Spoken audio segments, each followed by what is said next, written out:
রোহিঙ্গা সংকট মোকাবিলায় জরুরি বৈশ্বিক পদক্ষেপের আহ্বান জানিয়েছে ডক্টর মোস্তফা হাজেরা ফাউন্ডেশন। সকালে রাজধানী ঢাকা রিপোর্টার্স ইউনিটিতে আয়োজিত সংবাদ সম্মেলনে সংগঠনটি এই আহ্বান জানান। এ সময় ডক্টর মোস্তফা হাজেরা ফাউন্ডেশনের প্রতিষ্ঠাতা ক্যাপ্টেন AKM গোলাম কিবরিয়া বলেন, রোহিঙ্গা সংকট এখন শুধু মানবিক ইস্যু নয়, এটি জনস্বাস্থ্য, নিরাপত্তা ও সামাজিক স্থিতিশীলতার জন্য বড় হুমকি হয়ে উঠছে।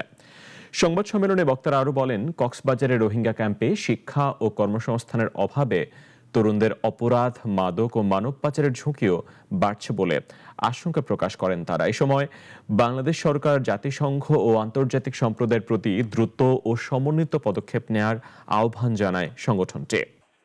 সেখানে no illiterate, no death without treatment, no unskilled people, এই পাঁচটা কথা কেউ থাকবে না। তো আমরা কিরকম করি? আমরা কোনো বেগারের সাথে টাকা পয়সা লেনদেন করি না। আমরা একজন বেগারকে রাস্তা থেকে তুলে নিয়ে তাকে কিভাবে আমরা রিহেবিলিটেট করতে পারবো, তাকে কোন ট্রেনিং দিলে সে সার্ভাইভ করতে পারবে, অথবা কোন বিজনেস দিলে সার্ভাইভ করতে পারবে, অ্যাসেস করে তাকে ওইভাবে সাপোর্ট করবো।